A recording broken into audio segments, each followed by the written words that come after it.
back to Sports Talk. Rocco and Casey here in the studio, as always. And we're going to get straight into things here. Now, I do mean no disrespect whatsoever when I say this. Of course you do, Rocco. I mean, not really, as you know. But while the Mets were playing golf at Cancun, Mepham had an action-packed fall sports season. So now it's only fitting that we do our always accurate season review for the fall.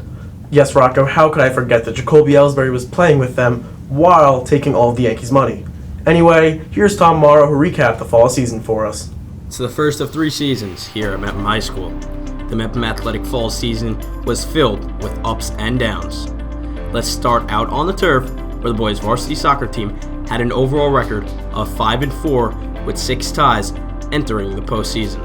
Led by head coach Zach Goss, the boys' varsity soccer team did win the counties last year, posting a 15-1 overall record. Their first postseason game in 2019 was unfortunately their last. The boys' varsity soccer season came to an end on Wednesday evening, October 24th, where they were defeated by Lynbrook 3-2 in a heartbreaking overtime loss. The girls' varsity soccer team had 4 opportunities in the postseason, and 3 of them went their way, beating Long Beach and Manhasset at Mepham for the first 2 before they took their journey to Cold Spring Harbor. Cold Spring Harbor, they beat North Shore 3-2 in overtime, where junior Julia Rawlinson scored the go-ahead goal. Mepham lost to MacArthur the following Tuesday 3-0 in the county finals. Moving over to the varsity football team, where they ended their regular season on a good note, posting a 6-2 overall record, led by head coach Anthony Kracko.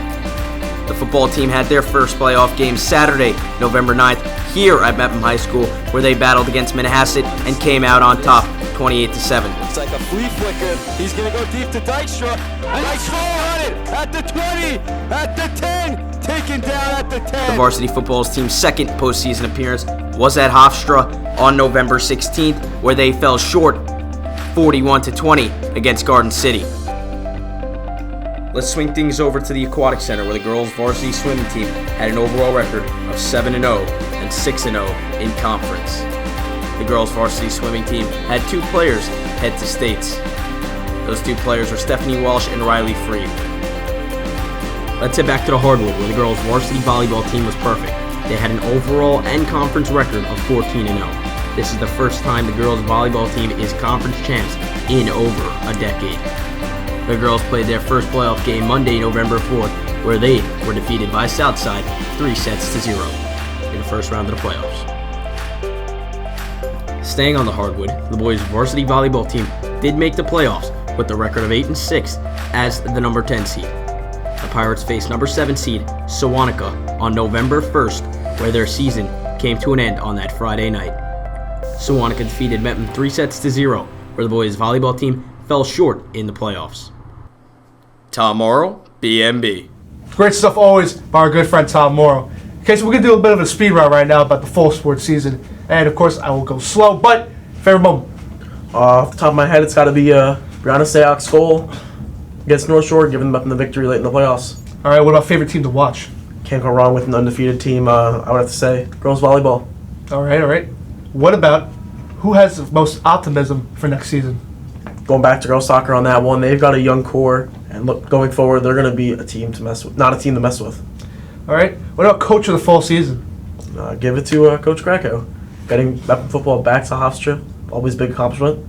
All right, that's a fair point, but I got to disagree with you right there. I think we got to give it to Coach Williams of girls volleyball. I mean, they not only do they have an undefeated season, but they have a conference championship now for the first time in 11 years. You can't go wrong with that. And, of course, finally, who do you think played the best during the fall season? MVP. That's a tough one. All the Mepham athletes do great, but we've highlighted her on this show. I'm going to have to go with Sam Green on girls volleyball.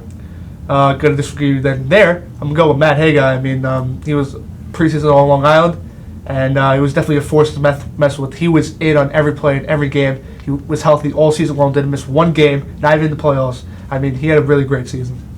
On November 20th, Mepham held its annual Battle of the Classes, where the seniors, of course, won again. Rocco's, any big takeaways? Well, Casey, I'm going to keep it straight to the point. Class of 21 is in trouble. They're in trouble. They're going to be the senior class coming in next year. Current juniors, yeah. Yeah, they came in third. That was an abysmal performance. I expected more from them. I really did. When you're going to be the incoming senior class next year, you have to do better. We dominated this year as seniors. That's expected. But they got some work to do. They really do. Yeah, only beat the freshmen out by 10 points for last place. So definitely need some improvement. The only excuse I can see is that they're preparing for their senior year. But no excuses, Rocco. You know that. You're right, and you know what? Things look good. Things look good when they started the first event with volleyball. Things look good. They were up 2-0 against us. Not gonna lie, they got some good points.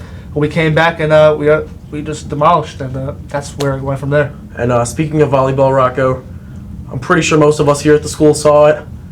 You went out there, you played on the court, and so did your ankles. You left them out there on their court. Do we need to go get you to the trainer? No, I don't think I need to. If I did, I probably would have went already. But one thing I can say is that I still can't find my hamstrings nor my bicep because I did go all out. But yeah, It was for the victory, though. It was for the victory. You have to leave it out all there. Exactly. Leave it out all there.